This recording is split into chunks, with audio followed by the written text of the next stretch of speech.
Hey Summoners, Shakarez here, and with the season ending in just a week, I wanted to bring some final tips that can help you get those extra wins and climb just a bit more while you still can. Now, when I play ranked, I really like to call shots. Some people don't like it that I'm very verbal about everything, so it might take some convincing from your side. But if you manage to have your team follow your calls, and if they're correct calls, you can really lead them to victory. As an example, I'm pulling 2 of my games in Diamond Elo. In the first game I have a Nautilus in the jungle and Shyvana top lane.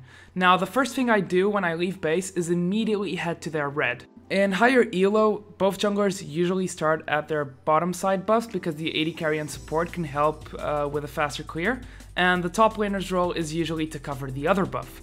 But I've noticed that most of them do not do this, even in Diamond.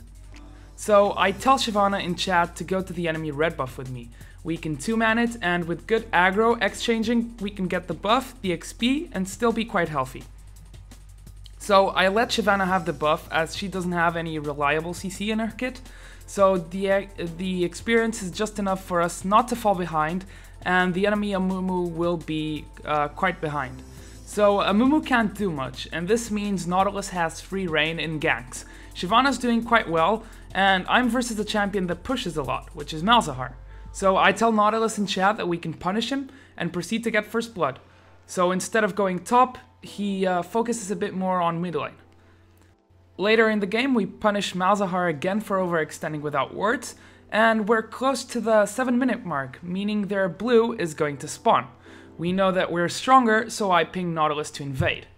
So now we're invading, he actually gets the blue, but after stealing blue, fight breaks out, we back off until our bot lane can join the fight. Now, Malzahar's ultimate was down from the last fight that he used it on Nautilus.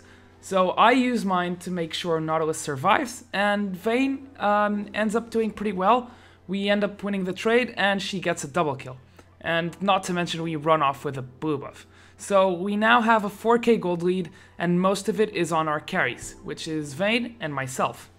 What I'm showing now is our team holding a tight grip and making sure we use our advantage to snowball even harder. So, just to recap, my simple early game calls allowed us to solidify a lead and ultimately win the game. Shyvana held her own against Aatrox because of the XP advantage. Amumu was so behind he couldn't exert as much pressure as Nautilus, and Malzahar was denied hard, so he couldn't be impactful.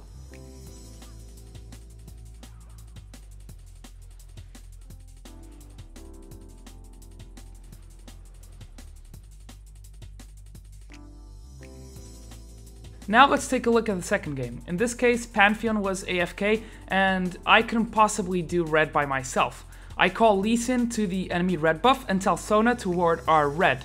I help Lee do the buff, and he heads top lane.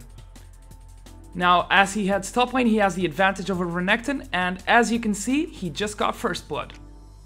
Now, seeing that the enemy jungler has red and is top, Volibear's immediate thought is to steal our red, but we were prepared. I immediately stop laning and head off to our red buff upon seeing Volibear. Sona does too, leaving Vayne to fend off for herself.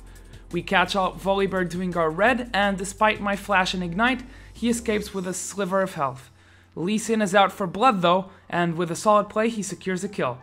This allowed him to exert a lot more pressure than Volibear, and despite stealing some kills from me, we end up winning the game very convincingly.